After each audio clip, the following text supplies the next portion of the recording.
நாங்கள் தான் வெற்றி பெறப் போகின்றோம், எங்களுக்கு நீங்கள் வாக்களிக்காவிட்டால் நீங்கள் எங்களுடன் பங்களிக்கவில்லை என்ற ஒரு நிலையை உணர்ந்து கொள்ளுங்கள், இது உங்களுக்கு ஆபத்தானது என்ற மாதிரியாக பேசுகிறேன். அதே மாதிரியான ஒரு பங்கு இவர்களுக்கும் இருக்கின்றது. ஏனென்றால் தமிழர்கள் ஒருங்கிணைந்து தேசியமாக சிந்தித்து விட்டால் தமக்கு இருக்க இடம் இல்லாமல் போய்விடும் என்பது அவர்களின் வாதம். எல்லா முயற்சிகளிலும் பலமும் இருக்கிறது, பலவீனம் இருக்கின்றது. அவை நாங்கள் ஒரு முயற்சியை பலத்தை முன்னெடுத்து அதை பலமானதாக மாற்றிக்கொண்டுதான் பிறகு அதில் இருக்கின்ற பலவீனங்களை களைய வேண்டுமே தவிர பலவீனங்களை நாங்கள் முன்னுக்கு கொண்டு வந்து அந்த பின்னணியிலே நாங்கள் பலத்தை உடைக்கக்கூடாது. பலமாக தமிழர்கள் ஒரு அதிகாரம் மிக்க சக்தி என்பதை நாங்கள் காட்டுவோமாக இருந்தால் ஆதரவு கரங்கள் நிறைய வரும். அப்ப அதனை பயன்படுத்துவதற்கு நாங்கள் எங்கள் ராஜதந்திரத்தை பயன்படுத்துவது சிறந்ததாக இருக்கு. சிங்கள அரசாங்கத்தினுடைய பொருளாதார ஆலோசகராக மீளவும் கட்டமைக்கப்படுவாராக இருந்தால் இந்த 2 தமிழர்களுடைய பகுதியில் சர்வதேச சந்தைப்படுத்தலுக்குள் தள்ளப்பட்டு தமிழர்கள் மீண்டு எழ முடியாதவாறு சிங்கள குடியேற்றத்துக்கு உள்ளாக்கப்படும் என்பது வெளிப்படையான ஒன்றாக இருக்கின்றது. முந்தித்தான் காலனித்துவம் என்ற போர்வையில் அவர்கள் நேரடியாக படைகளை கொண்டு வந்து இறக்கி ஆட்சியை செய்தார்கள். இப்போ அப்படி இல்லை. காலனித்துவம் என்றால் அங்கிருக்கிற தூதரகங்கள், அனைத்துலக நாணய நிதியம், ட்விட்டர், பேஸ்புக், இதுகள் தான் அந்த பணியை இப்போது ஸ்திரம்பட செய்து கொண்டிருக்கிறார்.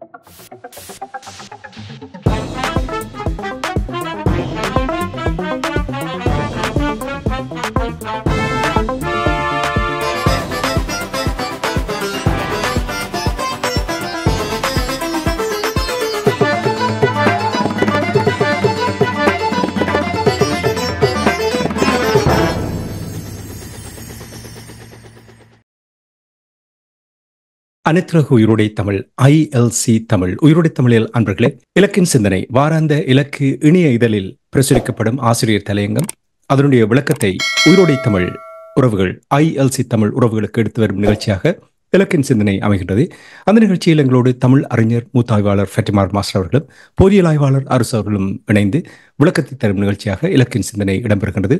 ஒவ்வொரு சனி பிரித்தானிய நேரம் 8 மணி பிரதான செய்திகளை தொடர்ந்து இடம்பெறுகிறது. கலையத்தில் எங்களோடு தமிழ் அறிஞர் மூத்த ஆய்வாளர் ஃபெட்டிமார் மாஸ்டர் அவர்கள் இணைந்திருக்கின்றார், பொறியியல் ஆய்வாளர் இணைந்திருக்கின்றார்.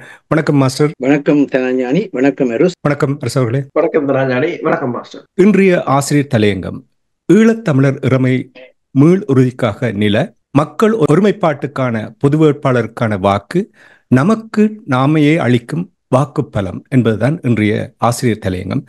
மாஸ்டர், நமக்கு நாமே ஏன் அப்படி வாக்களிக்க வேண்டும், அதனுடைய முக்கியத்துவம் என்ன? நல்லதொரு சிந்தனைக்குரிய கேள்வியுடன் இன்றைய கலந்துரையாடலை தொடங்குகின்றோம். அதாவது ஈழத்தமிழர் இறைமை மீளுறுதி படுத்தப்பட வேண்டும் என்பதுதான் ஈழத்தமிழருடைய தேசிய பிரச்சனை என்பது. இது நிலம் சார்ந்தது, நிலம் ஒருமைப்பாடுடைய என்பதை காட்ட வேண்டும். மக்கள் சார்ந்தது, மக்கள் ஒருமைப்பாடுடைய என்பதை காட்ட வேண்டும். அப்ப நிலமும் மக்களும் ஒருமைப்பாடுடையதாக இருக்கின்ற பொழுதுதான் அந்த தாயகம் தேசியம் தன்னாட்சி என்ற அடிப்படையில் அந்த இறைமை செயல்பாட்டு நிலைக்கு பெறும். அந்த வகையில இந்த பொது வேட்பாளர் இதை நிறுத்தி ஸ்ரீலங்காவுக்கான 9வது அரசு தலைவர் தேர்தலை ஒரு தமிழ் மக்களுடைய தன்னாட்சி உள்ள ஒரு தேர்தல் முறைக்குத்தான் நாங்கள் செயற்பட வேண்டும் என்பதை வெளிப்படுத்துகின்ற ஒரு ஜனநாயக களமாக மாற்றியிருக்கின்றார்கள். இந்த ஜனநாயக களத்தில் நாமே நமக்கு வாக்களித்தல் என்பது எங்களுடைய எதிர்காலத்தை நாங்களே நிர்ணயிக்கக்கூடிய அந்த தன்மை ஒவ்வொரு தமிழருக்கும் உண்டு.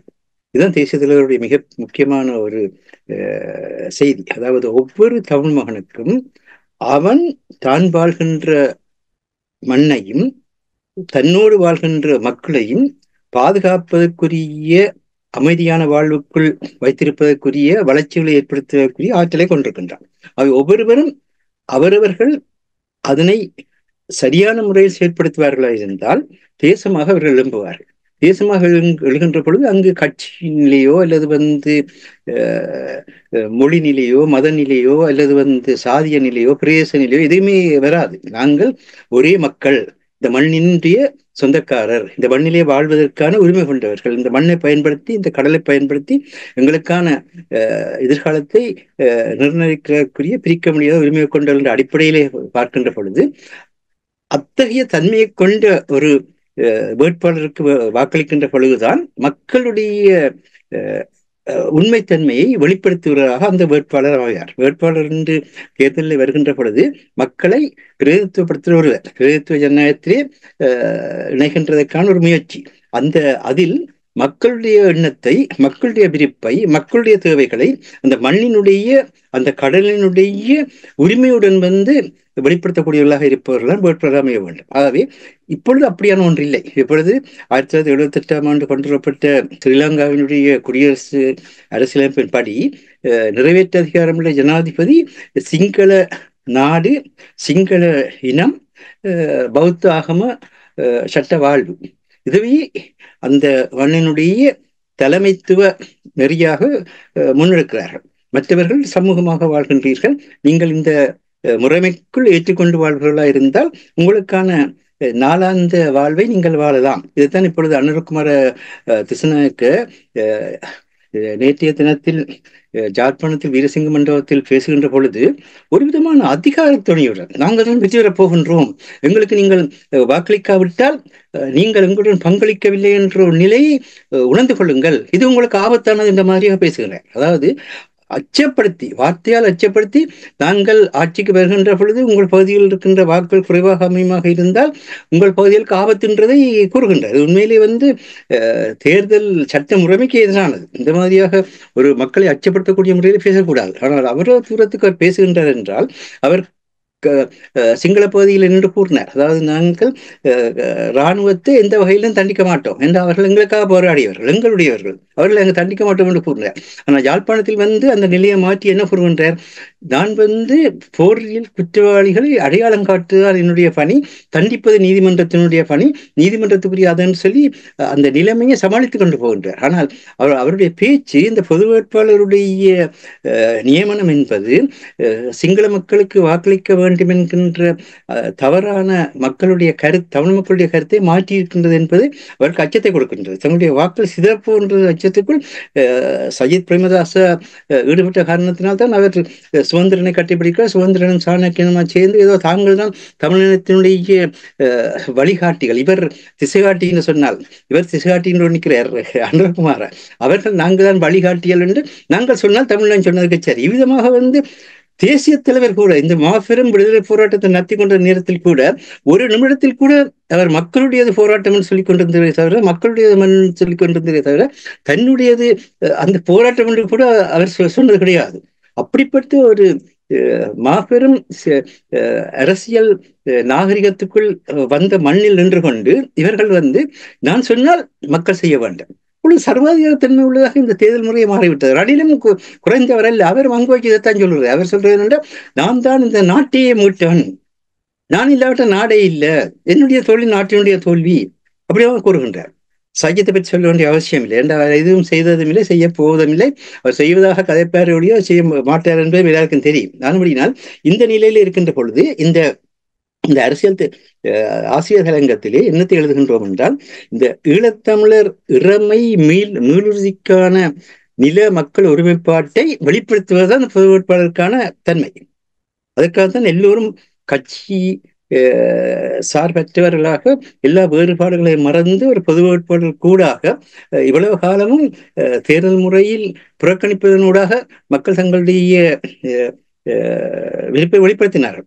அதுவும் ஒரு ஜனநாயக முறைதான். ஆனால் அந்த புறக்கணிப்பு நடந்த நேரத்தில் இதுவரை அதற்கான உரிய பலனதையும் பெற முடியாத நிலை இருக்கின்றது. அத்தகைய நிலையில் தேர்தலை எதிர்கொண்டு அந்த தேர்தலிலும் எங்களுடைய நிலை இதுதான் என்பதை காட்ட வேண்டும் என்கிற ஒரு கருத்துப்படத்தான் இந்த பொது வேட்பாளர் நிலைமை தோற்றிக்கப்பட்டது. ஆகவேதான் இன்னும் தேர்தலுக்கு 14 நாட்கள் மட்டும் இருக்கின்ற நிலையிலே இந்த நமக்கு நாமே வாக்களித்தல் என்பது எங்களுடைய தன்னாட்சி உரிமை, என்னுடைய மக்களினுடைய அரசியல் எதிர்காலத்தை நிர்ணயிக்கின்ற உரிமை என்னுடைய மக்களிடத்திலே இருக்கின்றது.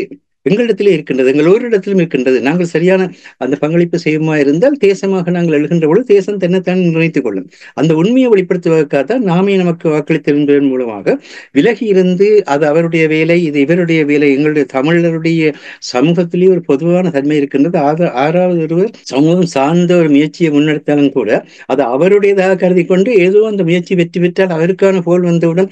ஆகவே அதை எப்படியாக நிறுத்துவதுன்னு சொல்லி எல்லாருமே கூடி நின்று கூத்தடைக்கின்ற ஒரு மரபைத்தான் கொண்டிருக்கின்றோம். அந்த தன்மையிலிருந்து விலத்த வேண்டும் என்பதற்காக இப்பொழுது பொலிகண்டியிலிருந்து பொத்துவில் வரை நேத்திரன் அவர்கள் தன்னுடைய தேர்தல் பரப்புரை பயணத்தை மக்களை ஒருங்கிணைக்கின்ற, நிலத்தை ஒருங்கிணைக்கின்ற ஒரு பயணமாக தொடங்கி இருக்கின்றார். ஆகவே ஒரு புதிய விழிப்புணர்வுக்கான, புதிய ஜனநாயக செயற்பாட்டுக்கான ஒரு தளமாக இது மாறி இருக்கின்றது. அதாவது அந்த இடத்தில் அவருடைய சங்கு சின்னத்தை இந்த எங்களுடைய மக்கள் ஒருமைப்பாட்டுக்கும் நில ஒன்றிப்புக்குமான ஒரு சங்கொலியாக விளங்குகிறது மட்டுமல்ல, அது நாங்கள் எங்களுடைய வாக்களிப்பின் மூலமாக உறுதிப்படுத்துவதன் மூலம் இதுதான் எங்களுடைய நிலை.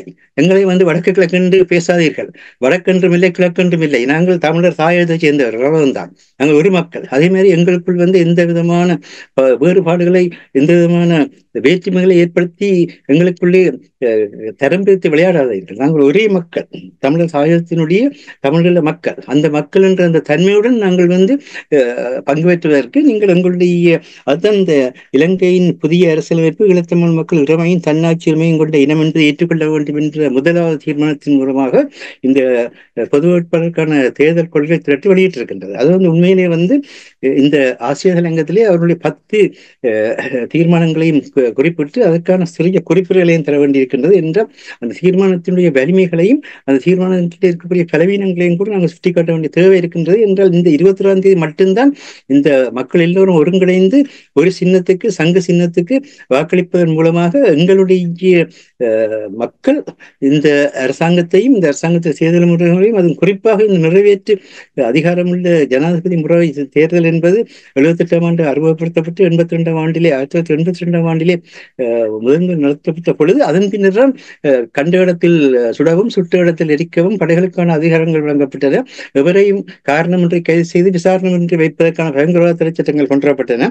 இந்த நிறைவேற்று அதிகாரமுள்ள ஜனாதிபதி முறைமைதான் தமிழ் மக்களுடைய வாழ்வியல் உரிமையை கூட, அவருடைய உயிர் வாழும் உரிமை, உடைமைகளை வைத்திருக்கும் உரிமை, நாளாந்த வாழ்வை வாழும் உரிமை எல்லாவற்றையும் பறித்து அவர்களுக்கு இனங்காணக்கூடிய அச்சத்தை ஏற்படுத்தியது என்ற காரணத்தினால் இந்த முறைமையை எங்களுக்கு நாங்கள் ஏற்றுக்கொள்ளாத ஒன்று என்று காட்டுவதற்காக வாக்களிக்கின்றார்கள். ஆகவே இந்த முதலாவது செய்திதான் உலகத்துக்கு இந்த பொது வேட்பாளர் மூலமாக வெளிப்படுத்துகின்ற முக்கியமான செய்தி. அதன் பின்னர் 2ஆவதாக அமைந்திருக்கின்ற தீர்மானம், தமிழ் மக்கள் ஒரு தேசிய இனம் என்பதை ஏற்றுக்கொண்டால் தான் இலங்கை தீவின் பன்மை தேசிய பண்பு உறுதிப்படுத்தப்பட்டு இலங்கை தேசங்களின் ஒன்றியமாக அமைந்து பன்மை தேசிய அரசாக கட்டமைக்கப்படும் என்ற இடத்திலேயே அந்த பன்மை தேசிய அரசு என்பதற்கான ஆங்கிலம் புளூரிநேஷனல் ஸ்டேட். இதை இந்த இடத்தில் கொண்டு வர வேண்டிய அவசியம் இல்லை. ஏனென்றால் இவர்கள் இதிலே குறிப்பிடுவதற்கு ஒரு காரணம் இருக்கிறது. சிங்கள பௌத்த பேரினவாதம் இலங்கை சிங்கள நாடு, சிங்கள இனத்துக்குரிய நாடு, பௌத்த ஆகும் சட்டங்களுக்கு நாடு என்று 56ஆம் ஆண்டிலிருந்து 68 ஆண்டுகளாக தமிழர் இறைமை அளிப்பு அரசியல் கொள்கை முன்னெடுத்து வருவதால் அதுக்கு எதிர்வினையாக அது ஒரு பன்மொழி பல பண்பாட்டு மக்கள் வாழ்கின்ற நாடு என்பதை வலியுறுத்துவதை கூறியிருக்கலாம். ஆனால் இதற்குள் இருக்கின்ற ஆபத்தான விஷயம் என்னென்றால், ஒரு குடம் பாலுக்கு ஒரு துளி விஷம் என்கின்ற மாதிரி இந்த புளூரிநேஷனல் ஸ்டேட் என்று சொல்லப்படுகின்ற இந்த பன்மை தேசிய அரசு என்பது பழங்குடி மக்கள் உடைய நிலத்தையும் அவர்களுடைய மனித வலுவையும் அவருடைய உழைப்பையும் சுரண்டிய மேற்குலக அரசுகள் அந்த மக்கள் சமீப காலமாக 80ஆம் ஆண்டுக்கு பிறகு குறிப்பாக பொலிவியாவை எடுத்தால் நாங்கள் பொலிவியா தான் இந்த பன்மை தேசிய அரசாக தன்னை வெளிப்படுத்திய ஒரு நாடு. அதே மாதிரியாக அதை சூழ இருக்கிற ஈக்குவேட்டர் மற்றும் சிசிலி போன்ற பல நாடுகளும் இந்த தன்மை இருக்கின்றது. அந்த இடத்தில் இந்த பழங்குடி மக்களுடைய வாழ்வியல் உரிமைகளை பறித்தவர்களே அவர்கள் தங்களுடைய உரிமைகளுக்காக, அரசியல் உரிமைக்காக போராடுகின்ற பொழுது அதனை வழங்காது அவர்களுடைய தொழில் சார்ந்த வாழ்வை உறுதிப்படுத்த பார்ப்பது. அதாவது மண்ணுக்கு மேல் இருக்கின்ற இறைமையை மறுத்துவிட்டு அவர்கள் அந்த மண்ணிலே செய்கின்ற தொழிலுக்கான ஒரு விதமான பாதுகாப்பை வழங்கி அவர்கள் அந்த வாழ்வை அவர்கள் வாழ்ந்து கொண்டு போவதற்கான ஒரு தன்மையை தோற்றுவிக்கிறது. இந்த தன்மை சிங்கள அரசாங்கமும் சிங்கள அரசாங்கத்துக்கு ஆதரவாக இருக்கின்ற பிராந்திய மேற்குலக வல்லாண்மைகளும் ஒருங்கிணைந்து தமிழர்களுக்குள் ஈழத்தமிழர் தேசிய நீக்கத்தையும் ஈழத்தமிழர் இறைமை நீக்கத்தையும் செய்வதற்கான ஒரு தளமாகவும் இருக்கின்றது. ஆகவே இது உண்மையிலே சட்டத்திறனிகள் கூட தான் கொண்டுவரப்பட்டிருக்கின்றது என்பது வெளிப்படையான உண்மை. ஏனென்றால் எங்களுடைய அரசியலில் இந்த சட்டத்திறனிகள் ஊடாகத்தான் இந்த படித்து ஒரு ஜனநாயகம் என்பது உட்புகுத்தப்படுவது. இந்த சட்டத்திறனிகளுடைய பிரச்சனை என்னவென்றால், ஒரு நாட்டில் செய்யப்படுகின்ற அரசியல் சட்ட அமைப்பு மாற்றங்களை பொதுமைப்படுத்துவது. ஆனால் அந்த நாட்டுக்குரியது அது, அந்த மக்களுக்குரியது அது. அவ்விதமாக இல்லாமல் ஒரு நாட்டில் செய்யப்படுகின்ற அரசியல் சட்ட முறைமைகளை நாங்கள் ஜெனரலைஸ் பண்ணி எல்லா நாட்டுக்கும் முடியாத பொதுமைப்படுத்துகின்ற பொழுது மற்ற நாடுகளில் அது ஏற்புடையதாக இருக்காது. அதை பற்றி அவர் சிந்திப்பதில்லை. ஏனென்றால் இந்த சட்டத்திறனியாக இருப்பவர்கள் எல்லோருமே சட்டத்தை எழுத்தண்ணி படித்து அந்த சட்டத்தின் பின்னணியிலே மக்களுடைய வாழ்க்கையை மாற்றலாம் நினைப்பது. ஆகவேதான் கிருஷ்ணருடைய காலத்தில் இந்த பிரச்சனை இருந்தது. அவர் மிக தெளிவாக சொல்வார், அதாவது புதிய திராட்சரசத்தை பழைய சித்தைகளில் வாக்காதீர்கள், அப்படி வார்த்தால் அது சித்தைகளை வடிப்பத்தை வீணாகும் என்று சொல்லி பழமையை பேணிக்கொண்டு நிற்கின்ற ஒரு கட்டமைப்புக்குள் நாங்கள் புதுமையை ஏற்படுத்த முடியாதுன்னு சொன்ன அதே ஜேசனார் தான் அடுத்த வரியில சொல்லுவார், சட்டத்துக்கு மனிதன் அல்ல, மனிதனுக்கு சட்டம் என்று. ஆகவே எங்கள மக்களுக்கான சட்டங்கள் கொண்டுவரப்படணுமே தவிர இன்னொரு நாட்டிலே அந்த நாட்டில் இருக்கின்ற மக்களை அடிமைத்துவப்படுத்துவார்கள். பொதுவாக சட்டங்கள் எல்லாமே அடிமைத்துவப்படுத்துகிற தன்மையில் தான் வருவேன் என்ற சட்டம் என்பதை ஒரு மனிதன் மேல் மேலாண்மை செய்து அவன் உடைய வாழ்வியலை தன்னுடைய அதிகாரத்தில் கட்டுப்படுத்துகின்ற ஒரு முயற்சி. ஆகவே அந்த தன்மை கூடாக இந்த ப்ளூரிநேஷனல் ஸ்டேட் என்பது பற்றி இந்த 21ஆம் தேதிக்கு பின்னர் இவர்கள் மீளவும் சிந்தித்து அது எப்படி வந்தது என்பதும் எங்களுக்கு தெரியும். ஏனென்றால் அமெரிக்காவிலும் ஆக்ஸ்போர்டிலும் படித்து சென்ற சில சட்டத்திறனிகள் இது கொண்டுவரப்பட்டிருக்கின்றது. என்றால் இது 80களில் தோற்றம் பெற்று பொலிவியாக்கான ஒரு தீர்வாக அது முன்வைக்கப்பட்ட பொழுது அதே தீர்வை எங்களுக்கும் தந்து எங்களுடைய இறமையை இல்லாமல் செய்து எங்களுடைய தேசியத்தன்மையை இல்லாமல் செய்து நாங்கள் அந்த நாட்டிலே வாழ்கின்ற ஒரு சமூகம் என்ற முறையில் அந்த சமூகம் அங்கு வாழ்வதற்கான தீர்வை கொண்டுவதற்கான முயற்சியை தான் செய்தார்கள். ஆகவே இது பற்றி பின்னர் சிந்திக்க வேண்டும் என்கின்ற அந்த எச்சரிக்கையும் நாங்கள் சொல்ல வேண்டியிருக்கின்றோம். இதற்காக இப்பொழுது இருக்கின்ற அந்த நிலம் சார்ந்த இந்த மக்கள் ஒருமைப்பாடு சார்ந்த முயற்சிகளுக்கு நாங்கள் ஆதரவு விடக்கூடாது என்றால் எல்லா முயற்சிகளிலும் பலமும் இருக்கிறது, பலவீனம் இருக்கின்றது. அவை நாங்கள் ஒரு முயற்சியை பலத்தை முன்னெடுத்து அதை பலமானதாக மாற்றிக்கொண்டுதான் பிறகு அதில் இருக்கின்ற பலவீனங்களை களைய வேண்டுமே தவிர பலவீனங்களை நாங்கள் முன்னுக்கு கொண்டு வந்து அந்த பின்னணியிலே நாங்கள் பலத்தை உடைக்கக்கூடாது என்பது மிக முக்கியமான உண்மை. ஏனென்றால் மக்கள் ஒருங்கிணைகின்ற பொழுதுதான் அவர்கள் தேச மக்களாக மாற முடியும். அதுக்கு மக்களுடைய ஒருங்கிணைப்பு தான் கூட தான் மிக முக்கியம். தொல்காப்பியம் கூட உயர்த்திணை என்று சொல்லி, அதாவது உயர்வான ஒழுக்க முறைமை என்று சொல்வதையே உயர்நிலை என்பதால் மக்கள் சுற்று என்று சொல்லும். அதாவது மக்களாக நாங்கள் கூடி வாழ்கின்ற பண்பு தான் எங்களை மிருகங்களிலிருந்து பிரிக்கின்றது என்ற கருத்தை கூட தமிழ் கூறும். அவ்விதமான ஒரு நிலையிலே மக்களை ஒருமைப்படுத்துகின்ற ஒரு தேவைக்காகவும் நிலத்தினுடைய அந்த தன்மையை ஒருமைப்படுத்துகின்ற தேவைக்காகவும் நிர்ணயிக்கப்பட்டிருக்கின்ற பொதுவாட்பாளருக்கு நாங்கள் எங்களாலான எல்லா முயற்சிகளையும் செய்து அந்த வாக்கள் எங்களுடைய இந்த தாயகம் தேசியம் தன்னாட்சியை இறைமை அடிப்படையில் நாங்கள் அமைப்பதற்கான ஒரு வித்து என்பதை நாங்கள் உறுதிப்படுத்தி கொண்டு அதனத்திலே அந்த ஒற்றியாட்சியினுடைய எந்த அரசியலமைப்பாலும் தமிழர்கள் நியாயமான அரசியல் விருப்புகள் ஒருபோது நிறைவு செய்ய இயலாது என்ற 3வது தீர்மானம் உண்மையிலே அதுதான் உண்மை. ஒற்றியாட்சியில் எதுவுமே செய்ய முடியாது. இதை இந்த முறைதான் இவர்கள் தான் தெளிவாக கூறுகின்றார்கள். ஒற்றியாட்சிக்குள் சமஷ்டி என்று தமிழரசு கட்சி 1975ஆம் ஆண்டு தந்தை செல்வநாயகம் அவர்கள் பாராளுமன்றத்தில் நான் இந்த பாராளுமன்ற முறையில் 25 ஆண்டுகளாக முயன்று எங்களால் நாங்களும் காலனித்துவத்திலிருந்து விடுதலை பெறுவதற்காக விடுதலை போராட்டத்தில் ஈடுபட்டோம். அதன் பின்னர் இந்த 25 ஆண்டு காலமும் நீங்கள் கட்டமைத்த இந்த சிங்கள பெரும்பான்மை ஒற்றியாட்சி பாராளுமன்றமைக்குள் எங்களால் அதை பெற முடியவில்லை. ஆகவே நாங்கள் எங்களுடைய தன்னாட்சி அடிப்படையில் எங்களுடைய எதிர்காலத்தை அமைக்கின்றோம் என்று பிரேரணப்படுத்திய அந்த நிமிடத்திலேயே தமிழரசு கட்சி என்பது அதனுடைய வரலாற்றிலே முற்று பெற்று விட்டது. அதன் பின்னர் பாராளுமன்றத்தை பகிஷ்கரித்து வெளியே இருந்தார்கள். பின்னர் வந்து ஒரு சிலர் அதில் போய் நின்று கொண்டு நாங்கள் தமிழரசு கட்சி என்று வரை கூத்தெடுத்துக் கொண்டிருப்பது உண்மையான தமிழரசு கட்சி அல்ல. ஆகவே தமிழரசு கட்சியை பிளக்கிறது என்று சொல்கின்ற பொழுது தந்தை செல்வநாயகத்தை நீங்கள் வந்து தந்தை செல்வநாயகத்தின் கொள்கைக்கு எதிராக நடந்து அவருடைய முகத்திலே கரிபூசி அவருடைய கட்சியை இல்லாத பண்ணியிருக்கின்ற சூழலில் மீளவும் அந்த உணர்வுகளை கொண்டு வந்து நாங்கள் அவர்களை நினைவேந்தலிலே பின்பற்றி அவர்களுடைய லட்சியங்கள் நிறைவேற்றி எடுக்கின்ற முயற்சிகளை கொச்சைப்படுத்தாதீர்கள். இதை சுமந்திரன் மிக தெளிவாக அறிந்து கொள்ள வேண்டும் என்றால், சுமந்திரன் வந்து தலை சிறந்த சட்டத்திறன் என்பது எங்களுக்கு தெரியும். சட்டத்திறன் இல்லைங்களா? அப்படித்தான் இங்கு மேற்குலகத்தில் படித்துவிட்டு அங்கு போயிருக்கின்ற சட்டத்திறன் சொல்கின்றோம். சட்டத்தின் மூலமாக உங்களுடைய மூளை கழுவப்பட்டிருக்கின்றது. அந்த அந்த கழுவப்பட்ட தன்மையுடன் பேசாதீர்கள், மக்களிடத்திலிருந்து பேசுங்கள். இதுக்காக மாசேதிங்க தெளிவாக சின்ன விஷயம், கிராமத்துக்கு போங்கள், மக்களுடன் சேருங்கள், மக்களை பலப்படுத்துங்கள் சொன்னார். அதே மாதிரி தான் லெனின் வந்து மார்க்சிசத்தில் இருக்கத்தக்கதாக மார்க்சிசத்துக்கு எதிராக லெனிசத்தை கொண்டு வர வேண்டிய தேவை வந்தது இந்த சுய நிர்ணய உரிமை, தன்னாட்சி உரிமை என்பனவற்றை தெளிவுபடுத்துவதற்காகவே மக்களுடைய விடயத்தை மக்களிடம் விடுங்கள், மக்களிடமிருந்து வரட்டும். சாதாரண மக்களுக்குரியது அந்த மண்.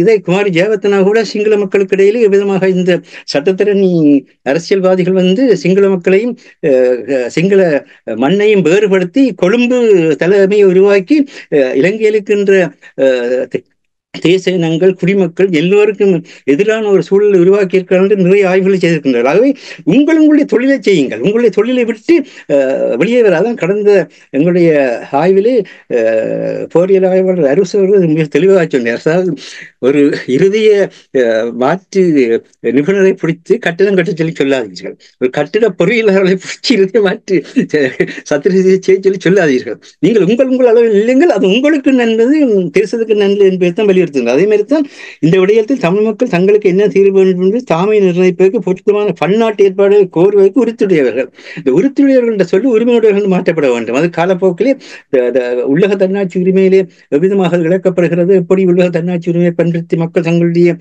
அரசை கட்டமைக்க முடியாமல் இருக்கின்றார்கள் என்பதை வெளிப்படுத்தி தன்னாட்சி உள்ள மக்களாக நாங்கள் வாழ முடியாது செய்யப்பட்டது காலனித்துவத்துடைய விளைவு. ஆகவே அதிலிருந்து அனைத்துலக மன்றமாகிய ஐக்கிய நாள் சபை அதிலிருந்து மக்களை விடுவிப்பதற்கான தன்மையை கொண்டு வர வேண்டும் என்கின்ற அந்த உண்மைகளை பேசி வழிக தன்னாட்சி உரிமையை தெளிவுபடுத்தி பேசப்பட வேண்டும். ஆனால் இதெல்லாம் இந்த 21ஆம் தேதிக்கு பிறகு செய்யப்பட வேண்டிய விஷயம் என்றால் 21ஆம் தேதிக்கு போவதற்கான பல சிறந்த தன்மைகள் இந்த தேர்தல் கொள்கை வைக்கப்பட்டிருக்கிறது. அப்படித்தான் அடுத்த தமிழ் மக்கள் சுயநிர்ணய உரிமையின் அடிப்படையிலான அழகானது ஒன்றிணைந்து தற்போதைய வடக்கு கிழக்கு மாகாணங்களை எல்லையாக கொண்டு அமைய வேண்டும். குறித்த சுயநிர்ணய அலகுக்குள் முஸ்லிம் மக்கள் நியாயமான அரசியல் உரிமைகள் தொடர்பில் திறந்த மனதோடு பேச்சுவார்த்தை நடத்த தமிழக பொதுக்கட்டமைப்பு தயாராக உள்ளது என்கின்ற பொழுது தமிழர் தாயக நில ஒன்றிணைப்பையும் மக்கள் ஒருமைப்பாட்டையும் வலியுறுத்தும் இத்தீர்மானம் முஸ்லிம்கள் விடயத்தில் நாம் அவர்களுக்கான அரசியல் உரிமையை வழங்குவோர் போன்ற நிலையில் பேசப்படுவதையும் 22 நாளுக்கு பின்னர் மீள் சிந்தனை செய்ய வேண்டும் என்று கேட்கின்றோம். ஏனென்றால் இலங்கையில் இரு தேச இனங்கள் தான் இருக்கின்றன. இறமையுள்ள இரு தேச இனங்களுடைய தன்மையை கொண்டதாகத்தான் அந்த நாடு இருந்தது.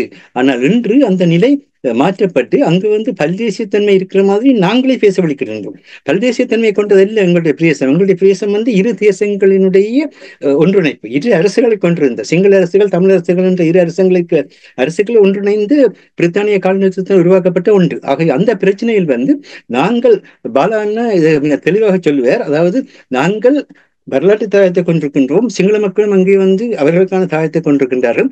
இந்த இருவருமா சேர்ந்து எங்களுக்கு மக்கள் மத்தியிலே வாழ்ந்து கொண்டிருக்கின்ற முஸ்லிம் மக்கள், மலையக மக்கள் ஆகியோருடைய அரசியல் உரிமைகளை நாங்கள் வந்து அவர்களுடைய விருப்பின்படி உறுதிப்படுத்த வேண்டும் என்பதுதான் இது. நாங்கள் ஒருங்கிணைந்து மக்கள் ஒருங்கிணைந்ததுக்கு பிற்பாடு பேசப்பட வேண்டிய விஷயங்கள். அதை இப்பொழுது பேசாதீர்கள். இப்பொழுது பேசியது முஸ்லிம் மக்களுக்கு மேல் நாங்கள் வந்து மேலாதிக்கம் செலுத்துகிற மாதிரி அந்த ஒரு எண்ணத்தை ஏற்படுத்தாதீர்கள். அவர்களுக்கான தன்னாட்சி உரிமையை கேட்பதற்கான உரிமை அவர்களுக்கு இருக்கிறது. மலைய மக்களுக்கான தன்னாட்சி உரிமையை கேட்பதற்கான உரிமை அவர்களுக்கு இருக்கிறது. அவர்கள் அவற்றை செய்கின்ற காலங்களில் நாங்கள் அவர்களுக்கு பக்கத்தினையா இருப்போம் என்ற அடிப்படையில் அடுத்தது அமைகின்றது. மலைய தமிழ் மக்களின் தனித்துவமான தேசிய இருப்பை நாம் அங்கீகரிக்கின்றோம். அந்த அடிப்படையில் அவர்களுக்கு நிரந்தர தீர்வு வழங்கப்பட வேண்டும். மேலும் உடனடி பிரச்சனைகளுக்கு அவர்கள் தொடர்ச்சியாக கோரி வரும் தீர்வு வழங்கப்பட வேண்டும். இத்தீர்வுகளுக்கான போராட்டத்தில் தமிழ் தேசிய பொதுக்கட்டமைப்பானது மலைய தமிழர்களுடன் தோளோடு தோல் நிற்குமா? நாங்கள் தோளோடு தோல் நின்று நாங்கள் ஒரே இனத்தை சேர்ந்தவர்கள். என்கின்ற அந்த இனத்துவத்தன்மையை வெளிப்படுத்த வேண்டும் என்பதை சுட்டிக்காட்டியிருப்பது மிகவும் முக்கியமான ஒரு விடயம். ஈழத்தமிழுக்கு எதிராக ஸ்ரீலங்கா அரசு நடத்திய இனஅழிப்பு, போர்க்குற்றங்கள், மனித குலத்துக்கு எதிரான குற்றங்கள் யாவும் ஒரு அங்கீகரிக்கப்பட்ட பன்னாட்டு நீதித்துறை கட்டமைப்பு கூடாக முழுமையாகவும் முறைமையாகவும் விசாரிக்கப்பட்டு பரிகார நீதி வழங்கப்படுவதுடன் இனஅழிப்பு செயற்பாடுகள் நிகழாமையை உறுதி செய்ய வேண்டும். இதுவரையிலுமான ஐக்கிய நாடுகள் மனித உரிமை பேரவையின் தீர்மானங்களின் தொகுக்கப்பட்ட அனுபவமாக ஐக்கிய நாடுகள் பொதுச் செயலாளர் பொறுப்பு கூறல ஐக்கிய நாடுகள் பொதுச்சபையிடம் பாரப்படுத்துவதன் மூலம் இனஅழிப்புக்கு எதிரான பன்னாட்டு விசாரணைகளை அனைத்துலக குற்றவியல் நீதிமன்றங்களிலும் பாரப்படுத்த வேண்டும் என்கின்ற அடுத்த தீர்மானமும் அரசியல் மொழியில் மீளவும் கட்டமைக்கப்பட வேண்டிய தேவை இருக்கின்றது. என்னன்னு சொன்னால் இதுவரை இந்த அனைத்துலக மட்டத்தில் அனைத்துலக நாடுகளுடன் ஐக்கிய நாடுகள் மனித உரிமை பேரவை, மனித உரிமை ஆணைக்குழு மற்றும் அனைத்துலக செயற்பாட்டாளர்களுடன் இணைந்து எல்லோரையும் ஒருங்கிணைத்து இந்த தீர்மானத்துக்கான வலுவை அமைக்க வேண்டும் என்ற கருத்தை முன்வைக்கின்றோம். அதே போல அபிவிருத்தியின் பெயரால் மேற்கொள்ளப்படும் நிலப்பரப்பை தடுக்கவும், தமது வளங்கள் இனஅழிப்பின் ஒரு பகுதியாக சுரண்டப்படுவதை தடுக்கவும், தமிழர் தாயத்தின் தேசிய வளங்களை இயற்கையின் சமநிலையாத வகையில் வினைத்திறனுடன் பயன்படுத்தவுள்ள தற்சார்பு கட்டமைப்புகளை நாம் உருவாக்க வேண்டும் என்பது எங்களுடைய பொருளாதாரத்தையும் மக்களுடைய வாழ்வியலையும் பாதுகாப்பதற்கான மிக முக்கியமான ஒன்று. இங்கு முதலீட்டாளர்களுக்கும் புலம்பிய தமிழர்களுக்கும் அந்த மண்ணில் அவர்கள் முதலிட்டு மக்களை பாதுகாக்க நம்பிக்கை ஏற்படுத்தக்கூடிய வகையில் எங்களுடைய மண்ணினுடைய வளங்களும் அந்த வளங்களை நாங்கள் பயன்படுத்த வேண்டிய முறைகளும் தெளிவுபடுத்தப்பட வேண்டும் என்பதை சுட்டிக்காட்டியிருக்கின்றோம். அதே போல தமிழ்கடலில் தமிழ் மீனவர்களுடைய கடல் இறமை உறுதி செய்யப்பட வேண்டும் என்ற பொழுது கடல் இறமை என்பது நில உரிமையின் சம்பந்தமான நிலத்தின் மேல் இருக்கின்ற தண்ணிதான் கடல். நில உரிமை உறுதி செய்யப்படுகின்ற பொழுதுதான் கடல் உரிமை உறுதி செய்யப்படும் என்பது அடிப்படையான ஒன்று. அந்த வகையில் எங்களுடைய நில உரிமையை நாங்கள் தெளிவுபடுத்த வேண்டிய தேவை இருக்கின்றதை சுட்டிக்காட்டி ஒரு நிரந்தர தீர்வை கண்டறிவதற்கு இடைப்பட்ட காலகட்டத்தில் தொடர்ச்சியாக முன்னெடுக்கப்பட்ட கட்டமைக்கப்பட்ட இனஅழிப்பு நடவடிக்கை தடுக்கும் நோக்கத்தோடும் போர்னால் பாதிக்கப்பட்ட தமிழ் மக்களுக்கென்று பன்னாட்டு சமூகத்தின் மேற்பார்வையில் விசேட இடைக்கால பாதுகாப்பு ஏற்பாடு ஒன்று உருவாக்கப்பட வேண்டும் சுட்டியிருக்கின்றார். இதைத்தான் கஜேந்திரகுமார் பொன்னம்பலம் அவர்களும் கடந்த இந்த வருடத்தின் ஆரம்பத்திலே ஐக்கிய நாடுகள் மனித உரிமைகள் பேரவையில கூறினார். அதாவது நாங்கள் காலனித்துவத்தால் எங்களுடைய தன்னாட்சி உரிமையை பயன்படுத்தி வாழ முடியாத ஒரு சூழல் இருக்கின்றோம். இது பிரித்தானியாவால் உருவாக்கப்பட்டது. ஆகவே இது அனைத்துலக பிரச்சனை. ஆகவே இது சர்வதேச மட்டத்தில் தீர்க்கப்பட வேண்டும் என்று வலியுறுத்தி இருக்கின்றார்கள்.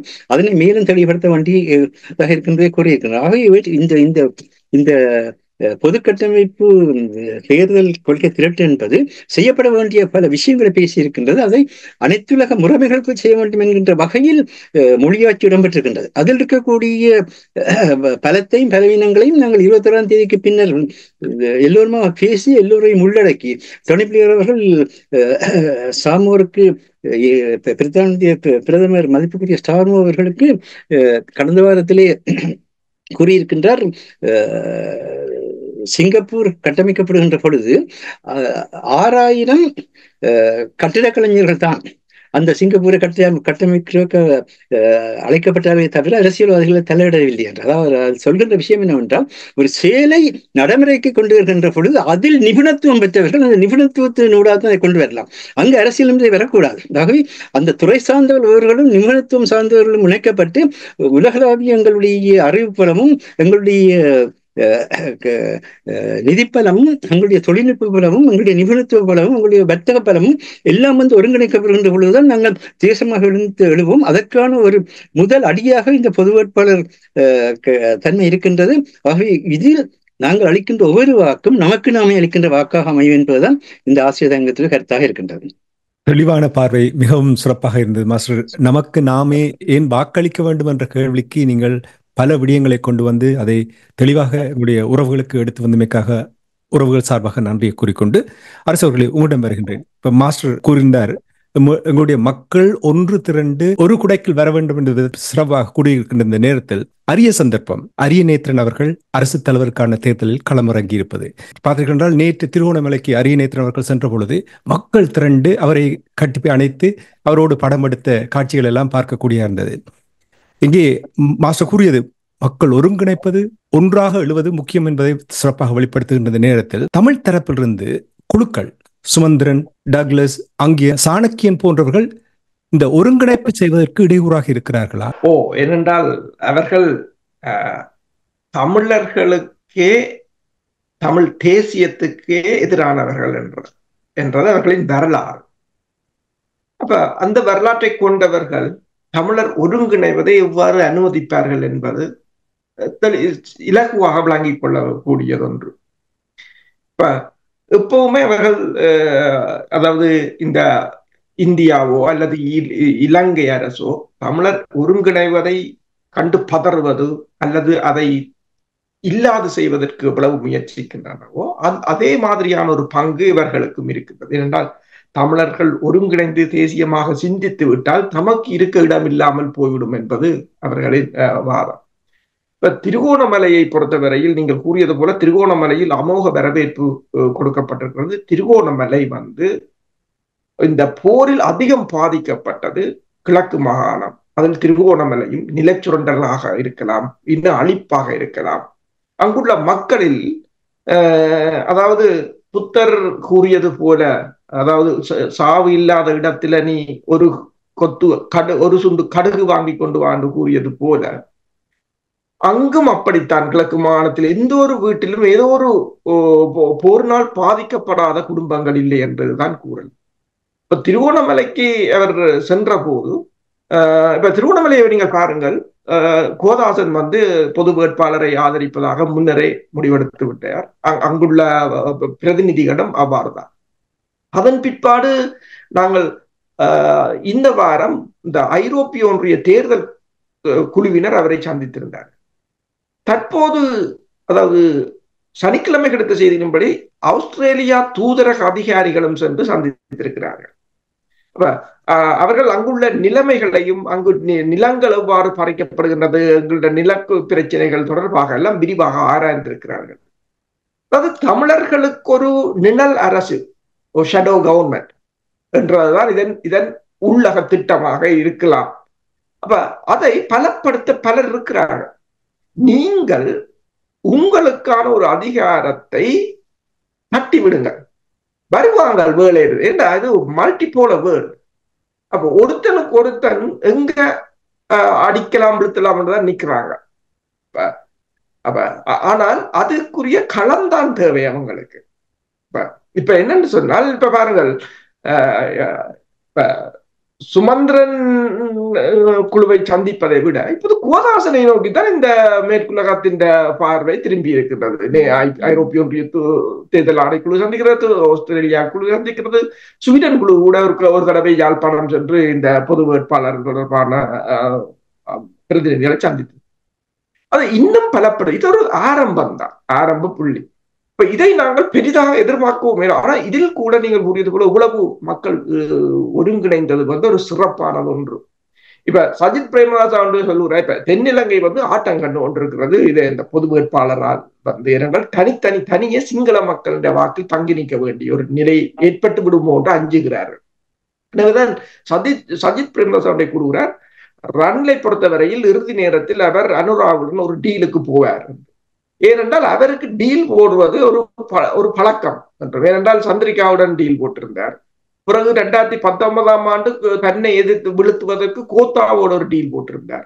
பிறகு 2015ஆம் ஆண்டு மைத்திரியோட ஒரு டீல் போட்டிருந்தார். அப்படி அவருக்கு டீல் போடுவதில் எந்தவித தயக்கமும் இல்லை. எனவே அவர் டீல் போட்டு தன்னை விழுத்துவார். அப்ப இப்போ இறுதியில் சிங்கள தேசத்தை நோக்கி தள்ளப்பட்ட சிங்கள கட்சிகள் இப்போ தங்களுக்கு அடிச்சு பிறண்டு ஒரு தேர்தலை எதிர்கொள்ள வேண்டிய ஒரு நிலையை ஏற்படுத்தி இருக்கிறது. இது ஒரு ஜனநாயகம். இது மீது சிங்கள இராணுவத்தையும் ஏவ முடியாது, அடக்குமுறையையும் செய்ய முடியாது. மற்றது என்னென்று சொன்னால், இது இந்த பொது சபை என்பது தொடர்பாக நாங்கள் பேசும்போது ஒன்றை கூறியிருந்தார்கள். அங்கு ஒரு தமிழர் பிரதேசங்களில் 5 பேர் 10 பேர் கூடி கதைப்பது கூட தடை. என்னன்னு சொன்னால், உண்மையில் இந்த பொது வேட்பாளர் அறிக்கையில் கூட போடப்பட்டிருந்த ஒன்று, அதாவது இலங்கையின் மொத்த உற்பத்தியில் 40% படைத்துறைக்கு போகின்றது. என்றால் இலங்கை பொருளாதாரத்தால் வீழ்ந்திருக்கின்றது, பொருளாதார நல பிரச்சனை இருக்கிறது என்று கூறினாலும் அவர்கள் அந்த படைத்துறைக்கான செலவுகளை குறைப்பதாக இல்லை. மற்ற அந்த அரச திணைக்களங்களுக்கான ஊழியர்களின் சம்பளங்களில் படைத்துறையினருக்கு செல்கின்ற சம்பளங்கள் அதிகம் என்று கூறுகிறார்கள். ஏன் என்று சொன்னால் அதைத்தான் கூறுகிறார்கள் என்றால், ஒரு பொது வழியில் தமிழ் மக்கள் ஒருங்கிணை ஒரு 4 பேர் ஒன்றாக சேர்ந்து கதைப்பதை கூட புலனாய்வுத்துறையினர் கண்டறிந்து அதற்கு அதை ஒரு விசாரணை என்று பேரில் அழைப்பது என்று அதை தடுப்பது என்ற நிலையில் இருக்கின்றது. ஆனால் இவ்வாறான சந்தர்ப்பங்களில் தான் இந்த தேர்தல் வரும்போது அது இல்லாது சென்று நாங்கள் ஒருங்கிணைந்து கதைக்க முடியும், ஒன்றாக சேர்ந்து தமிழ் மக்கள் இயங்க முடியும் என்ற ஒரு நிலை. இப்ப பலர் கூறுகிறார்கள், இந்தியா சொல்கிறது ஒன்றாக வாருங்கள், அமெரிக்கா சொல்கிறது ஒன்றாக வாருங்கள் என்று. ஒன்றாக வருவதற்கு முதல் 4 பேர் கூடி கதைக்க வேண்டும். அதுக்கே அங்க சுதந்திரம் இல்லை. அப்ப 4 பேர் கதைக்க முடியாத இடத்துல நின்று நாங்கள் ஒன்றா சேர்றது. அப்ப இப்ப இந்த தேர்தலில் ஆவது நாங்கள் இந்த பிரச்சார மேடைகள் அல்லது மக்களுடன் சந்திப்புகளை மேற்கொண்டு நாங்கள் ஒருங்கிணையலாம் என்று கூட அங்கு கூறியிருந்தார்கள். உங்களுக்கு தெரியும், இந்த பரிந்துரையில் என்று நினைக்கிறேன் கஜேந்திரகுமார் பொன்னம்பலம் அவர்கள் ஒரு கூட்டத்தை வைத்த போது அதற்கு 2 சிஐடியினர் ஊடுருவி அதில் ஒரு கலவரம் ஏற்பட்டு வழக்குகளாக மாறி அப்படி கூட எல்லாவற்றையும் கண்காணிக்கின்ற ஒரு நிலையில் தான் நாங்கள் இருக்கின்றோம். இது இந்த ஒருங்கிணைவு எங்களுக்கு ஒரு நான் கூறியது போல எங்களிடம் முதல் ஒரு பலமாக தமிழர்கள் ஒரு அதிகாரம் மிக்க சக்தி என்பதை நாங்கள் காட்டுவோமாக இருந்தால் ஆதரவு கரங்கள் நிறைய வரும். அப்ப அதனை பயன்படுத்துவதற்கு நாங்கள் எங்கள் ராஜதந்திரத்தை பயன்படுத்துவது சிறந்ததாக இருக்கு. சுருக்கம் மாஸ்டரிடம் செல்வதற்கு முன்னாக ஆதரவு அதிகரித்திருக்கின்ற நம்புகிறீர்கள். இந்த பொது வேட்பாளர்களூடாக நடக்கின்ற விடயங்கள், பேசப்படுகின்ற விடயங்களினூடாக தமிழ் மக்கள் ஒன்றிணைய வேண்டும் என்ற அந்த ஆதரவு பெருகி இருக்கின்ற நம்புகிறீர்களா? உண்மைதான். இப்ப புலம்பெயர் தேசத்திலும் சரி, இப்ப தாயகத்திலும் சரி அவ்வாறான ஆதரவுகள் அதிகரித்திருக்கின்றன.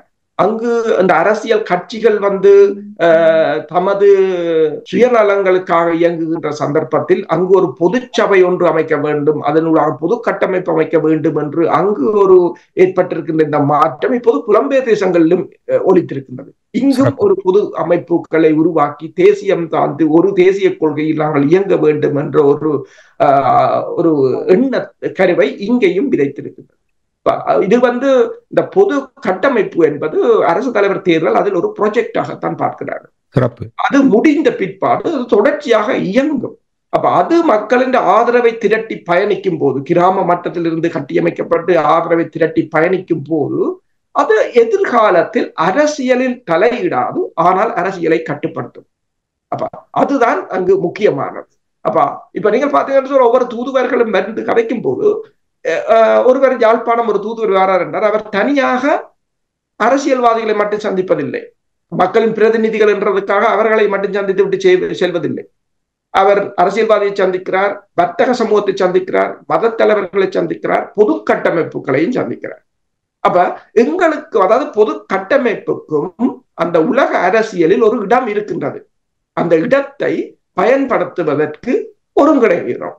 அரசியல்வாதிகளால் முடியாததை இன்னொரு வழியால் செய்யலாம். இப்ப சந்தர்ப்பம் என்பது அரசியல்வாதிகளுக்கு மட்டும் வழங்கப்படுவதில்லை, ஏனைய தரப்புக்கும் வழங்கப்படுவது. அதை நாங்கள் சரியாக இதுவரையில் பயன்படுத்தவில்லை என்பதற்கு இப்போ இனி அதை பயன்படுத்துவதற்கான ஒரு அமைப்பாகத்தான் இந்த ஒருங்கிணைவை பார்க்கிறோம். இது அதனால்தான் இதுக்கு மிகப்பெரிய ஒரு ஆதரவும் இருக்கின்றது. நீங்கள் கேட்டது போல இப்ப யாழ்ப்பாணத்திலாக இருக்கலாம், திருவண்ணாமலையிலாக இருக்கலாம், முல்லைத்தீவோ மன்னாரோ போகும் இடமெல்லாம் மக்களின் ஆதரவு மிக அதிகமாக இருக்கு. அற்புதம். எங்களுடைய நடத்தைகள் அவ்வாறு தான் இருக்க. ஒரு ஸ்ட்ராட்டஜிக்கலி சரியாக நாங்கள் செயல்படுத்துவோமாக, காலத்தின் ஓட்டத்தில் செயல்படுவோமாக இருந்தால் ஆதரவு பெருகிக்கொண்டே வரும். எல்லோரும் கூறுகின்ற அடிக்கடி கூறுகின்ற மண், அந்த இறமை, சற்று முன்னதாக கூறினார் எதிர்காலத்தை நிர்ணயிக்கின்ற அவர்களுடைய உரிமை, இவற்றை அவர்கள் புரிய தொடங்கி இருக்கிறார்கள் பல ஆண்டுகளுக்கு என்பதைத்தான் வெளிக்காட்டுகிறது. மாஸ்டர், கேள்வி என்னவென்றால், தமிழ் பொது வேட்பாளர் களமிறங்கி இருப்பது சிங்கள அரசியல்வாதிகளுக்கு, சர்வதேச சில நாடுகளுக்கு தலையடியை கொடுத்திருக்கின்ற எந்த ஒரு மாற்று கருத்தும் இல்லை. இங்கே என்னவென்றால், நீங்கள் கூறுகள் பொது வேட்பாளருடைய தேர்தல் விஞ்ஞாபனம் அல்லது கொள்கை பிரகடனத்தை பற்றி கூறும் பொழுது வலிமைகளையும் வலியையும் அந்த தேர்தல் விஞ்ஞாபனம் பிரதிபலிக்கின்ற என்று நம்புகிறீர்களா? இது தமிழ் அரசியல் பரப்பில் சர்வதேச நாடுகளிலும் கூட எவ்வாறு பார்க்கப்படுகிறது? இது ஒரு முக்கியமான கேள்வி.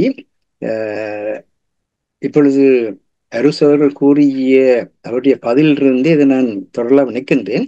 அதாவது அருஸ் ஒரு மிக முக்கியமான செய்தியை சொன்னார். திருவண்ணாமலை பகுதியிலிருந்து கிடைத்த ஆதரவை பற்றி மிக தெளிவாக எடுத்து விளக்கினார். இந்த திருவண்ணாமலை கடல் வளம் சார் பொருளாதாரத்தை கொண்டது. அதே போல கிளிநொச்சி நிலம் வளம் சார் பொருளாதாரத்தை கொண்டது. இப்பொழுது தமிழரசு கட்சிக்குள், தமிழரசு மத்திய குழுவில் இந்த பொது வேட்பாளர்களை ஆதரித்திருக்கின்ற மத்திய குழுவினுடைய உறுப்பினர்கள் திருவண்ணாமலையும் கிளிநொச்சியும் சேர்ந்தவர்கள் மட்டும்தான். மற்றவர்கள் இதில் ஈடுபடவில்லை. ஏனென்றால் இப்பொழுது உடனடியாக நிலப்பரப்புக்கும் கடல் இழப்புக்கும் சென்று கொண்டிருப்பது திருவண்ணாமலையும் கிளிநொச்சி. அங்கே இருக்கின்ற மக்கள் தங்களுடைய அந்த எதிர்ப்பை எவ்விதமாக ஒரு அரசியலாக மாற்றுவது என்கின்ற ஒரு ஏக்கத்துக்கள் இருந்த பொழுது இந்த பொது வேட்பாளர் முறைமை என்பது அதனை நிறைவு செய்திருக்கின்றது. கண்ணுக்கு முன்னாலே தெரிகின்றது. மத்திய குழு உறுப்பினர்களில் கிளிநொச்சியை சேர்ந்தவர்களும் திருவண்ணாமலையை சேர்ந்தவர்களும் மட்டும்தான் வாக்களித்திருக்கின்றார். என்ன இன்றைய சமகால பிரச்சனை, அவர் உடனடியாக எதிர்கொள்கிற பிரச்சனை. நாளைக்கு தப்பித்தவரை ரணில் விக்ரமசிங்க ஆட்சிக்கு வருவாராக இருந்தால், அல்லது எந்த சிங்கள கட்சி ஆட்சிக்கு வந்தாலும் ரணில் விக்ரமசிங்க அந்த சிங்கள அரசாங்கத்தினுடைய பொருளாதார ஆலோசகராக மீளவும் கட்டமைக்கப்படுவாராக இருந்தால், இந்த 2 தமிழர்களுடைய பகுதியில் சர்வதேச சந்தப்படுத்தலுக்குள் தள்ளப்பட்டு தமிழர்கள் மீண்டு எழ முடியாதவாறு சிங்கள குடியேற்றத்துக்கு உள்ளாக்கப்படும் என்பது வெளிப்படையான ஒன்றாக இருக்கின்றது. ஆகவே அவர்கள் இப்பொழுது போராடுவதற்கு பொது வேட்பாளரை தூக்கி நிறுத்தி இருக்கின்றார். ஆகவே இந்த பொது வேட்பாளர் என்பது நீங்கள் கூறியவாறு மக்கள் தங்களுடைய வலிகளையும் தங்களுடைய வெறுமையையும் மீளவும் அரசியல் உருவாக்கி அதை ஒரு வலிமை கொண்ட ஒரு அரசியல் முன்னிலைப்படுத்துவதற்கான ஒரு முயற்சியாக அமைந்திருக்கின்றது. இதுதான் உடனடியாக சொல்லக்கூடிய விடை. இப்பொழுது பார்த்தாலும் கூட நான் ஏற்கனவே இந்த புளூரிநேஷனல் ஸ்டேட்டை பற்றி கூறினேன். இங்கு அசாஞ்ச் வெலிகல என்ற ஒரு சிங்கள ஆய்வாளர் 2015ஆம் ஆண்டு எடின்பரோவினுடைய school of low constitutional low என்ற அந்த துறைக்கு ஊடாக constitutional form and reforming post war Sri Lanka toward full national understanding என்கின்ற தலைப்பிலே ஒரு ஆய்வினை செய்தார். இந்த வெளிநாடுகளுக்கு கூப்பிட்டு தமிழர்கள் இருந்தாலும் சரி, சிங்களவர் இருந்தாலும் சரி, இந்த நாடுகள் புலமை பரிசுகளை கொடுத்து அல்லது பல்கலைக்கழக அனுமதிகளை கொடுத்து அவர்களுக்கு தங்களுடைய சிந்தனைகளை அவர்களுடைய சிந்தனைகளாக மாற்றி தாங்கள் அந்த நாட்டின் மேல் தங்களுடைய சிந்தனைகளை திணிக்கிறார்கள் என்று இல்லாமல் இவர்கள் மூலமாக அந்த சிந்தனைகளை அந்த நாட்டுக்குள் அந்த மக்களுடைய விருப்பம் என்ற வகையிலே திணிக்கின்ற ஒரு உத்தி கையாளப்பட்டு வருவது எல்லோருக்கும் தெரிந்த விடயம். இந்த விடயத்தில் தான் இப்ப பொது வேட்பாளர் நாங்கள் முன்னிறுத்துகின்ற பொழுது அங்கு சாதாரண மக்களும் பங்களிக்கக்கூடிய சந்தர்ப்பம் இருக்கின்றது. அந்த சாதாரண மக்களும் பங்களிக்கின்ற பொழுது இந்த படித்தோர் குழாத்தின் ஊடாக ஏற்படுகின்ற ஜனநாயக பலவீனம் அல்லது ஜனநாயக சிதறல் என்பது இல்லாமல் செய்வதற்கு இந்த பொது வேட்பாளர் முறைமை மிக முக்கியமானதாக அமைகின்றது. ஆனால் பொது வேட்பாளர் முறைமைக்குள்ளும் பல பலவீனங்கள் இருக்கும். ஏனென்றால் 81 சிவில் சமூகங்கள் ஒருங்கிணைக்கப்பட்டு 7 ஏற்கனவே ஈழத்தமிழ் அரசியல்வாதிகளை கொண்ட அரசியல் கட்சிகள் ஒருங்கிணைக்கப்பட்டு இதுவரை ஈழத்தமிழுடைய தாயகத்திலே ஒருங்கிணைக்கப்பட்டு மிகப்பெரிய ஒரு கூட்டமைப்பாக இது செயல்படுகின்றது. ஆகவே பல்குழுக்கள் இருக்கின்ற பொழுது பல்வகையான சிந்தனைகள் இருக்கும். அதுவும் ஜனநாயகம். அந்த ஒவ்வொருடைய சிந்தனைகளையும் கேட்டு அதற்குள்ள எது சிறந்ததோ அதை முன்னெடுத்து மற்றவற்றை நாங்கள் புறந்தள்ளி போவதற்கான சக்தி உருவாக்கப்பட வேண்டும். அதான் ஜனநாயக விவாத மேடை என்பது, அல்லது பப்ளிக் ஸ்பியர், பொது கருத்துக்கூடம் என்பது. அந்த பொது கருத்துக்கூடத்தை கொண்டு வருவதற்கு ஊடகங்கள் துணை நிற்க வேண்டும். கல்வியாளர்களும் நிபுணத்துவர்களும் நிதிவளம் உள்ளவர்களும் வர்த்தக நுணுக்கங்கள் தெரிந்தவர்களும் ஒருங்கிணைய வேண்டும். அப்படி ஒருங்கிணைகின்ற பொழுதுதான் அது தேசமாக மாறும். ஆகவே ஒரே நேரத்தில் சமூகத்தை உருவாக்குவதற்கும் சமூகத்தை மீள்கட்ட எங்களுக்கு ஏற்கனவே எல்லாம் முடிந்து விட்டது. ஏற்கனவே எல்லாம் முடிந்து எங்களுடைய தெளிந்த முடிவாக 1975ஆம் ஆண்டு ஸ்ரீலங்கா பாராளுமன்றத்திலிருந்து விலகி தன்னாட்சி பிரகடனம் வெளிப்படுத்தப்பட்டு 76 வட்டுக்கோட்டை தீர்மானமாக்கப்பட்டு 77 மீளம் என்று குடியொப்பமாக மக்கள் ஆணையாக வெளிப்படுத்தப்பட்டது. ஆனால் அதனை சர்வதேச உலக ஏற்றுக்கொள்ள ஒரு நிலையை பயன்படுத்தி தாங்கள் தான் எங்களுடைய இறைமையாளர்களுடைய பின்னணியிலே ஸ்ரீலங்கா அரசாங்கம் இன்று வரை செய்து கொண்டு வருகின்ற இன அழிப்பு, இனப்படுகொலை, இனத்துடைப்பு, பண்பாட்டு இன அழிப்பு உங்களுக்கு தெரியும். ஆகவே அதற்கு எதிர்வினையாக அதற்குள் நுழைந்து இப்ப கரந்தடி தாக்குதல் செய்யற மாதிரி உள்ளுக்குள் அரசியலுக்குள் நுழைந்து அரசியலை மாற்றி அமைக்க வேண்டிய தேவையும் ஏற்பட்டிருக்கின்றது. அந்த வகையில் தான் பார்க்க வேண்டும். ஆகவே இதை ஒரு எங்களுக்குள் நாங்கள் பிரிவினரை வளர்த்துக் கொள்ளாது எல்லாருக்கும் ஒரு இலக்கு தான் இருக்கின்றது. எங்களுடைய மண் பாதுகாக்கப்பட வேண்டும், மக்கள் வாழ வேண்டும். இந்த இலக்கிலிருந்து யாராவது உங்களுக்கு அந்த எண்ணம் இல்லை என்று சொன்னால் நீங்கள் இன்னொரு நாட்டினுடைய அல்லது இன்னொரு அரசாங்கத்தினுடைய முகவர்களாக இருக்கின்றீர்கள் என்பதும் வெளிப்படையான உண்மை. அவை அதை விட்டுவிட்டு செயற்படுங்க. அதே மாதிரி தான் விடுதலை போராட்டம் என்பது ஒரு இலக்கு நோக்கி போகின்ற நிலை. அந்த நேரத்தில் அந்த இலக்கு நோக்கி எல்லா வளங்களும் கட்டமைக்கப்பட வேண்டும், எல்லா முறைமைகளும் ஒருங்கிணைக்கப்பட வேண்டும். அப்பொழுதுதான் அந்த இலக்கை நாங்கள் அடைவோம். ஆனால் அந்த நிலை பின்னடைந்திருக்கின்ற ஒரு நிலையில் ஜனநாயகத்துக்கு ஊடாக போகின்ற பொழுது எல்லாரையும் உள்ளடக்கி பயணிக்க வேண்டிய ஒரு தேவை தேசத்துக்கு இருக்கின்றது. ஆகவே இதை இந்த போராட்ட களத்தில் நின்றவர்கள் புரிந்து கொள்ள வேண்டும். இப்பொழுது போராட்ட களம் அங்கு இல்லை, ஜனநாயக களம் தான் இருக்கின்றது. ஜனநாயக களத்தின் ஊடாக மக்களுடைய கருத்தியல் போராட்டம் நடந்து கொண்டிருக்கின்றது. அந்த கருத்தியல் போராட்டம் பலப்படுகின்ற பொழுது மண்ணுடைய சமூகம் மூலமும் பலப்படும், மண்ணுடைய பொருளாதாரம் மூலம் கட்டமைக்கப்படும், மண்ணுடைய அரசியல் திரும்பவும் கட்டமைக்கப்படும். அப்படி கட்டமைக்கப்படுகின்ற ஆன்மீகமும் மாற்றப்படும். இந்த ஆன்மீகத்தால் எனக்கு சிக்கல் வருகிறது. ஆகவேதான் சமூக பொருளாதார அரசியல் விடுதலை, ஆன்மீக விடுதலை என்பது கருத்தியல் மாற்றத்துக்குள்ளாக வாரது. அந்த கருத்தியல் மாற்றம் மக்களை உள்வாங்கி அவர்களுக்கான அதை கேட்டு அதில் இருக்கக்கூடிய குறைபாடுகளை மீள நாங்கள் சொல்லி முன்னெடுத்த வேண்டிய ஒன்றாக இருக்கிறது என்பதுதான் இந்த பொது வேட்பாளர் தெரிவினூடாக நாங்கள் விளங்கிக் கொள்ள வேண்டிய ஒன்றாக இருக்கின்றது. சிறப்பு மாஸ்டர். போராட்டத்தில் இன்னும் ஒரு வடிவம், இந்த தமிழ் பொது வேட்பாளரை நிறுத்தி ஒன்றிணைந்து வாக்களிப்பது போராட்டத்தின் இன்னும் ஒரு வடிவம், ஜனநாயக போராட்டம். நாங்கள் கடந்த ஆசிரியர் தலைங்கத்தில் தியாக தெளிவன் மாதத்தில் ஈழத்தமிழமைக்காக தேச மக்கள் போராட இரு ஜனநாயக களங்கள் என்று சொன்னோம். அதே போலதான் இப்பொழுது ஆரம்பமாக இருக்கின்ற ஐக்கிய நாடு சபையினுடைய தொடர் கூட்டங்களில் முதல் நாளே எங்களுடைய பிரச்சனை எடுக்கப்பட்டதை பார்த்திருக்கிறோம். அதாவது அங்கு முக்கியத்துவப்படுத்தப்பட்டிருக்கின்றது எங்களுடைய பிரச்சனை. அங்கு நாங்கள் ஒன்றிணைந்து ஒருமைப்பாட்டுடன் செயற்பட வேண்டிய தேவை இருக்கின்றது என்பதை வலியுறுத்துகின்றோம்.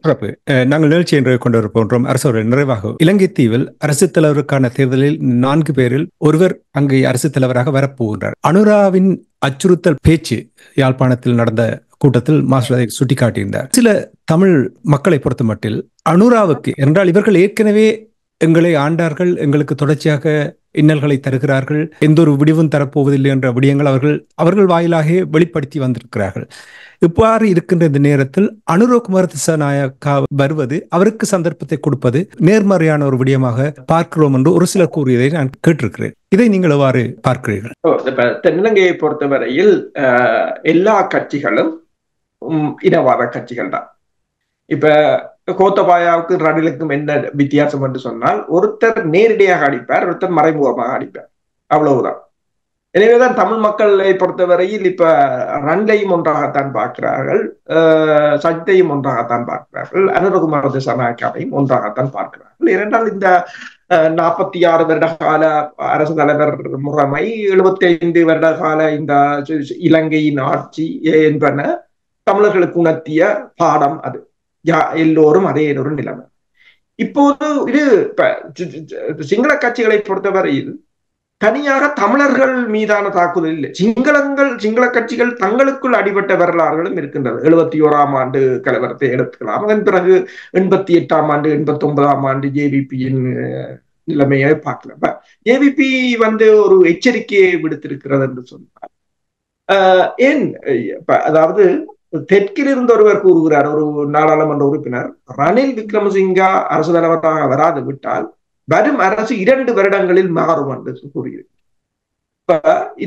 அங்கு தென்னிலங்கையில் எந்த அரசு இருக்க போகிறது, இல்லாமல் இருக்க போகிறது என்பதை சிங்கள மக்கள் தீர்மானிக்க முடியாது.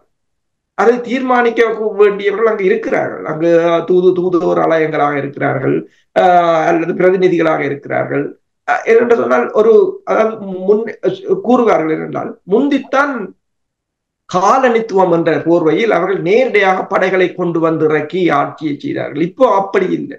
காலனித்துவம் என்றால் அங்கிருக்கிற தூதரகங்கள், அனைத்துலக நாணய நிதியம், ட்விட்டர், பேஸ்புக், இதுகள் தான் அந்த பணியை இப்போது ஸ்திரம்பட செய்து கொண்டிருக்கிறார்கள். எந்த நாட்டிலும் எங்கும் அவர்கள் தான் ஆட்சியை மாற்றுவார்கள். இப்போ இலோன் மஸ்க் இந்த ட்விட்டரை தூக்கி பார்த்தீர்கள் என்று சொன்னால், அவர் வெனிசுலாவையும் பிரேசிலையும் குறிவைத்துத்தான் தாக்கிக் கொண்டே இருக்கிறார். பிரேசிலில் ஒரு ஜனநாயக ஆட்சி இல்லை என்பது இலோன் மஸ்கின் தியரி. அவர் நிறுவி இருக்கிறார். அவற்ற பணி என்னவோ, அவற்ற பணி என்னென்றால் கார் தயாரிக்கிறது. ஆனால் இப்ப அவர் செய்கிற வேலை என்னென்றால் பிரேசில்ல ஆட்சியை மாற்றுவது. அப்ப இதுதான் நடந்து கொண்டிருக்கிறது. அப்ப இதே போன்ற ஒரு நிலை சிங்கள தேசம் சந்திக்கும். அப்ப ஆட்சி மாறும் என்று சொன்னால் ஏவிபியை மீண்டும் வன்முறைக்கு தள்ளினாலும் ஆச்சரியப்படுவதற்கு இல்லை. உங்களுக்கு தெரியும், சில காலத்துக்கு முன்னர் பிராந்திய நாடு ஒன்று அடியாட்களுக்கு ஆயுத குழுவை தேடிக்கொண்டு தெரிந்ததும் ஏவத்னாவின் காலத்தில் தான் இந்திய ராணுவம் இலங்கைக்கு வந்து இறங்கியது. அப்ப ஏவத்னாவின் வழி ஏனென்று சொன்னால் ஏவத்னாவை பொறுத்தவரையில் திறந்த பொருளாதார கொள்கையை கொண்டது மட்டுமல்லாது மேற்குலகம் சார்ந்ததாகத்தான் இந்தியா பார்த்தது. ஏவத்னாவின் வளர்ப்பு பிள்ளைதான் ரணில் விக்ரமசிங்க. அப்ப ஏவத்னா இப்ப ஸ்ரீமாவின் காலத்துல இந்திய ராணுவம் இந்தியா பதற்றம் இல்லாமல் தான் இருந்தது. ஜூலை கலவரம் ஜூலை கலவரத்தின் பின்னர் இரகசியமாக வந்து, அதாவது ஃபீவலுக்காக வந்து இறங்கிய அமெரிக்க விமானம் என்று கூறி அமெரிக்க விமானத்தில் இரகசியமாக வந்து சென்றவர் தான் அப்போதைய அமெரிக்காவின் பாதுகாப்பு செயலாளர் ஏஆருடன் தேநீர் அருந்திவிட்டு சென்றதுதான் இந்தியா பேட்சாக தமிழ் போராளிகளுக்கு பயிற்சி கொடுக்க ஆரம்பித்தது 83க்கு பின்னர். ஆனா அது தனது பிராந்திய நலனுக்காக. அப்ப அன்றிலிருந்து ஏஆரின் கையால் வளர்ந்தவர் தான் ரணில். எனவேதான் ரணிலை கண்டு இந்தியா அஞ்சுகின்றது. ரணிலை அகற்ற வேண்டும் என்று இப்போது நேரடியாகவே சஜித்தை நோக்கி திரும்புகின்றது. ஆனால் இந்தியாவுக்கும் அங்க தெரிவுகள் இல்லை. இப்ப சஜித்தை பொறுத்தவரையிலும் இந்தியாவுக்கு ஆதரவானவர் என்று 100% ஆதரவானவர் இல்லை. ஏனென்றால் 1987ஆம் ஆண்டு இந்திய விமானம் உணவு பொதிகளை போட்ட போது கொழும்பில் இருக்கிற இந்திய தூதரகத்தின் மீது ஹெலிகாப்டரில் அரிசியை போட வலிக்கிட்டவர் தான் சஜித்தின் தந்தையார். அப்ப சஜித்தின் தந்தையார் தான் இந்திய ராணுவத்தை அகற்றியதுக்கு மிக பிரதான காரணம். ஏவிபியும் அதே நிலைமைதான். 88ஆம் ஆண்டு இந்திய ராணுவத்தை வெளியேற்றுவதற்காக பல ஆயிரம் சிங்கள இளைஞர்களை கொன்றொழித்ததுதான் ஏவிபி. ஏவிபியின் ஒரு போராட்டமும் இந்திய ராணுவம் வெளியேறியதற்கு காரணம். 71ஆம் ஆண்டு ஏவிபியை சுட்டு தள்ளத்தான் இந்திய ராணுவம் வந்து இறங்கியது. அப்ப இப்ப 3 தரப்பும், இப்ப நமால் பிரச்சனை இல்லை, ஆனா நாமல் வெல்வதற்குரிய சாத்தியக்கூறு இல்லை. இப்ப 3 தரப்பும் இந்தியாவுக்கு அனுகூலமானது இல்லை. ஆனால் கெட்டதில் ஒரு நல்லதை தெரிவு செய்ய வேண்டிய நிலையில் இந்தியா இருக்கின்றது. இந்த கெட்டவர் 3 கெட்டவர்கள் வந்துருக்காரு, அதுல யார் கொஞ்சம் நல்லவனா இருக்கிறான் என்ற நிலையில் இப்ப இந்தியா இருக்கின்றது. அப்ப இவ்வாறான நிலையில் அங்கு ஒரு வருகின்ற, நீங்கள் கேட்டது போல வருகின்ற அரசு தலைவர் கூட நிம்மதியாக இருப்பார் என்று சொல்ல முடியாது. உண்மையில் யோசிச்சு பார்க்கல. இப்ப நான் அங்கு அரசு தலைவராக கூடிய ஒரு நிலையில் என்னை நிறுத்துகின்றால் நான் நாட்டை விட்டு எப்பயோ தப்பி ஓடி இருப்பேன் என்றால் யாரும் அங்கு இனிமேல் நிம்மதியாக இருக்க முடியாது என்பதுதான் தெளிவானது. பிசாசு வந்த எல்லாம் ஒன்றுதான் என்று சொல்லுவீர்கள். அரசு கூறிய ஒரு முக்கிய விஷயத்தை சுருக்கமாக சொல்ல வேண்டியிருக்கின்றது. அவர் சிவில் சமூகத்தை பற்றி இப்பொழுது தெளிவுபடுத்தினார். அதாவது சிவில் சமூகம் என்பது அரசியல் பதவிகளிலோ அல்லது பொருளாதார கட்டமைப்புகளுக்கோ பங்கு பெற்றாது அந்த அரசியலை, அந்த பொருளாதாரத்தை நெறிப்படுத்துகின்ற மக்களினுடைய ஆற்றல் தொகுதி தான் இந்த சிவில் சமூகம் என்பது. அவை சிவில் சமூகம் 81 பேர் சேர்ந்து நிற்பதுதான் இந்த பொது வேட்பாளர்களுக்கான அந்த பலமாக இருப்பது. அதே நேரத்தில் அவர்கள் தேர்ந்தெடுக்கப்பட்ட பிரதிநிதிகள் கூட பயணிக்க வேண்டும் என்ற பின்னணியே 7 அரசியல் கட்சிகளையும் சேர்த்து செயற்படுகிறது என்பது வேறு விடயம். அவை இவற்றை தெரிந்து கொள்வதற்கு இந்த சிவில் சமூகம் என்பதை அரசு மிக தெளிவாக சொன்னார். அதாவது இந்த சிவில் சமூகம் என்பது அரசியலுக்குள் நேரடியாக பதவிகளையோ பொருளாதாரத்துக்குள் நேரடியாக தங்களுக்கான நலன்களையோ பெறாத மக்களுடைய தொகுதி. அந்த தொகுதி தான் அந்த மக்களுக்கான தொகுதியாக நாங்கள் பார்க்கிறோம் ஒன்று. அதே நேரத்தில் இந்த புளூரிநேஷனல் ஸ்டேட்டை பற்றி எடுத்து எச்சரிக்க வேண்டும் என்று சொல்லி எனக்கு அலைபேசி வழியாக வற்புறுத்தியவர் எங்களுடைய மூத்த ஆய்வாளர் இதயச்சந்திரன் அவர்கள். அவர்களையும் நாங்கள் அழைத்து ஒரு நாளைக்கு இந்த புளூரிநேஷனல் ஸ்டேட்டை பற்றிய பின்னணியை பற்றி பேச வேண்டிய ஒரு தேவை இருக்கின்றது என்பதை எந்த இடத்தில் வெளிப்படுத்திக் கொண்டு உங்களிடம் விட வருகிறேன். நன்றி மாஸ்டர்.